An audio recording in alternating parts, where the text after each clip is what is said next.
Bienvenue dans cette nouvelle vidéo de Lexical Info. Avant de créer sa nouvelle monnaie, l'AES doit répondre à quelle question? N'oubliez pas de vous abonner juste en bas de cette vidéo.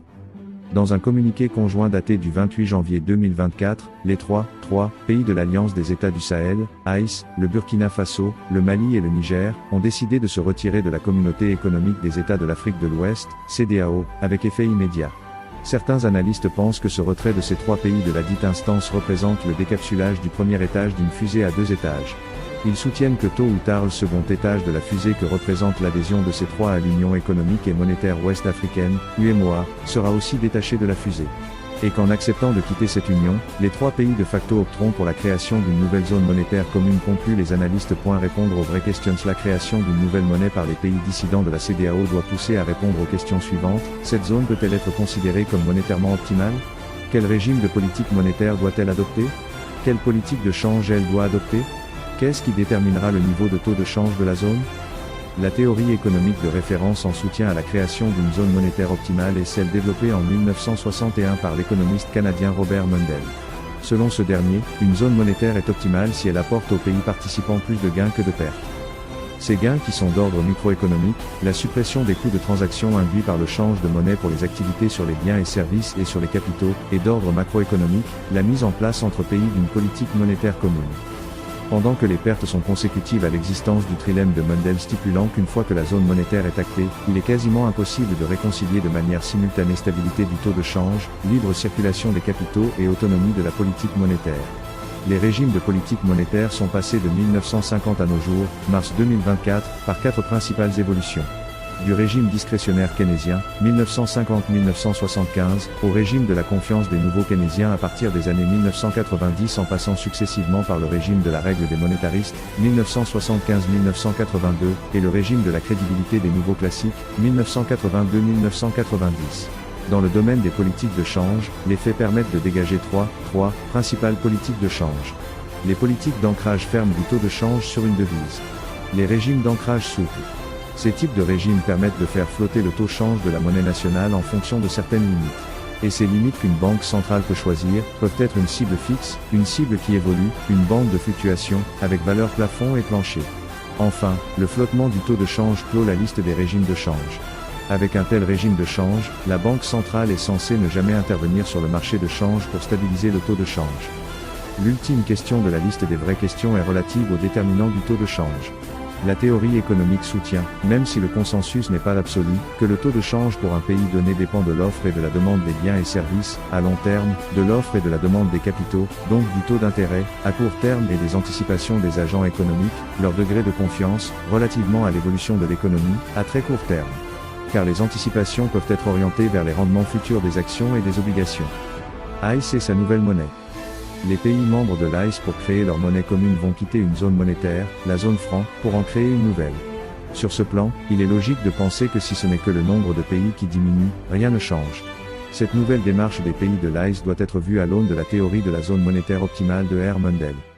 En créant une zone monétaire plus restreinte qu'avant leur départ, il est clair que les pays de l'AES n'amélioreront pas les avantages microéconomiques, suppression des coûts de transaction, vis-à-vis des autres pays de l'UEMOA. Bien au contraire, ils détérioreront ce volet les liant aux 5 autres pays de l'UEMOA. En 2022, les pays de l'AES ont présenté une balance commerciale déficitaire de plus de 650 milliards de FCFA vis-à-vis de la zone UEMOA. Pendant que le commerce de biens et services inter-pays de l'AES n'atteignait pas les 12% du montant total à la même date. La lueur d'espoir que pourrait induire la nouvelle zone monétaire de l'AES, si elle devrait exister, peut venir sûrement des avantages macroéconomiques à travers la mise en place d'une politique monétaire commune. Dans la mesure où les trois pays sont sensiblement équivalents sur le plan des structures de production économique, la mise en œuvre d'une politique monétaire peut être salutaire sur le plan macroéconomique.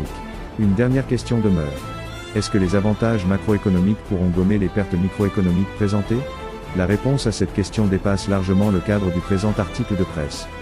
En optant pour une nouvelle monnaie, les pays membres de l'AES doivent aussi résoudre l'épineuse question du régime de politique monétaire.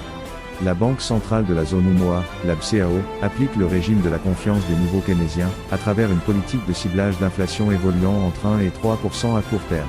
Tout en sachant que ce type de régime de politique monétaire repose sur une indépendance totale de la Banque centrale vis-à-vis des décideurs politiques. Les pays de l'AES vont-ils opter pour un tel régime? Dans l'éventualité de l'affirmative, quelle cible d'inflation doivent-ils choisir? Ou, vont-ils choisir une formule hybride d'organisation de la Banque centrale? Je pense que fixer des objectifs de plein emploi et de lutte contre l'inflation avec une cible fixée à 10% semble opportun dans le cas des pays de l'AES. Sur le plan du taux de change, les pays de l'AES en quittant l'UEMOA abandonnent une zone monétaire qui pratique une politique d'ancrage ferme du taux de change sur une devise, l'euro. Tout en étant en phase avec le régime de politique monétaire que j'ai déjà présenté et en gardant en tête les bases du trilemme de Mundell, les pays de l'AES doivent opter au moins pour une bande de fluctuation, avec des taux plafonds et planchers, de leur taux de change. Les pays membres de l'AES réalisent actuellement, en considérant les données de 2022, les déficits commerciaux les plus importants avec l'Asie, avec plus de 2300 milliards de FCFA, pendant qu'ils réalisaient avec l'Europe à la même date un excédent commercial estimé à un peu plus de 500 milliards de FCFA.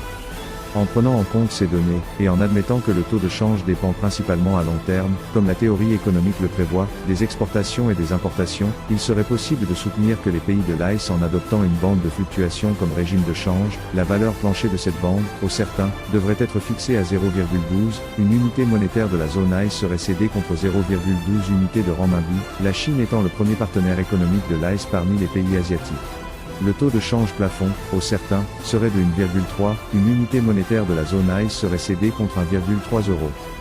Je note qu'un éventuel retrait des pays de l'AES de l'UEMOA engendre des pertes au niveau microéconomique, instauration des coûts de transaction entre les pays de l'AES et les 5 pays restants de l'UEMOA, au plan macroéconomique ce retrait pourrait leur être salutaire. Le qualificatif de zone monétaire optimale ne sera décerné à la nouvelle zone monétaire de l'AES que quand celle-ci parviendrait à générer plus de gains que de pertes pour les citoyens de ce nouvel ensemble. L'obtention d'un tel résultat dépendra forcément de l'alchimie que ces pays membres réussiront à mettre en place en calibrant correctement les instruments suivants. Régime de politique monétaire, politique de change, le niveau de taux de change et le degré d'indépendance de la nouvelle banque centrale.